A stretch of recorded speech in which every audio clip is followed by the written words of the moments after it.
শোনো, আমরা এতটাই গরিব যে আমরা কিছু ফেলাই না, কিচ্ছু না, সবকিছু আমাকে প্রত্যেকটা কাজে লাগে। সবকিছু ব্রাশ চিবায় চিবায় পুরো ভক্তা বানায় ফেলাই, তাও কিন্তু ব্রাশটারে ফেলাই না। ওই ব্রাশটা আমাকে কোনো না কোনো কামে লাগবেই, যেমন শাখাপালা পরিষ্কার করতে, বেসিনের কোনাকানি সব পরিষ্কার করতে, পায়ের গোড়ালি পরিষ্কার করতে, মাথার চুলে কালো মেহেন্দি লাগাইতে ওই ব্রাশটা কিন্তু আমরা কামে লাগাই।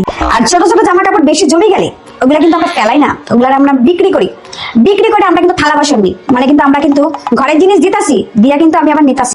জুসের বোতলের কথা কি আর বলবো, ওটার উপর তো সবসময় নজর থাকে, শকুনের মতো নজর থাকে, দেখলেই লোভ লাগে। জুসের বোতলগুলা ছোট ছোট পুচকি পুচকি বোতলগুলা দিয়ে আমি মশলার বোতল করি, আর কখনো কখনো তেলের বোতল করি, আর বেশি পছন্দ হয়ে গেল ওটাতে জলের বোতল বানাই ফেলি। কখনো কখনো তো প্লাস্টিকের ব্যাগ যদি পছন্দ হয়ে যায় সেগুলোকেও আমরা ফেলি না, সেগুলো আমরা কিন্তু তোষকের তলায় ঢুকাই রেখে দিই।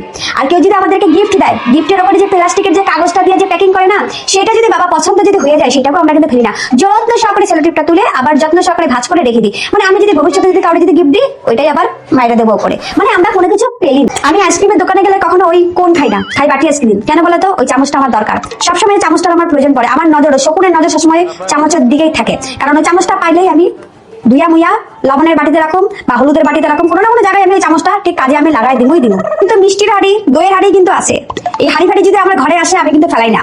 কখনো কখনো ওইটার মধ্যে আমি কিন্তু গাছপালা কিন্তু পুঁতা দিই। ভাই, আমরা গরিব হতে পারি কিন্তু আমরা কিন্তু সঞ্চয় এক্সপার্ট, ভীষণ ভাবে কিন্তু এক্সপার্ট। আমরা কিচ্ছু ফেলি না, আমাদের সবকিছু কাজে লাগে, সবকিছু। কখনো কখনো তো আমরা আইসক্রিমের যে বাটিটাও কিন্তু আমি কিন্তু ফেলি না, খুব পছন্দ হয়ে গেলে বাটিটা ওটা কিন্তু আমি বাড়িতে নিয়ে আসি, তার মধ্যে কিন্তু আমি কখনো কখনো লঙ্কাও রাখি।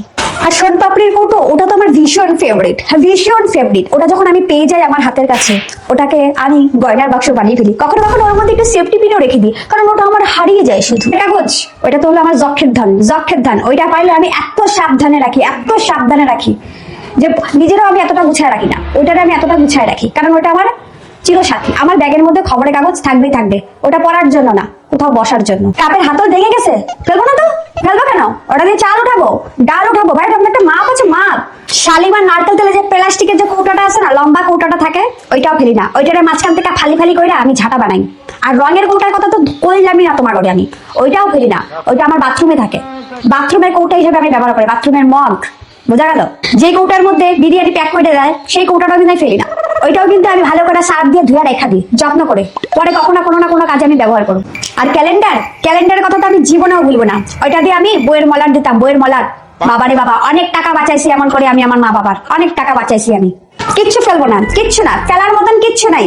সবকিছুই কিন্তু ব্যবহার করার উপযুক্ত, যদি এখানে যদি একটু বুদ্ধি থাকে। তো তোমরাও যদি আমার মতন গরিব সঞ্চয়ী হয়ে থাকো, তাহলে একটু কমেন্ট বক্সে একটু জানিয়ে যাবে।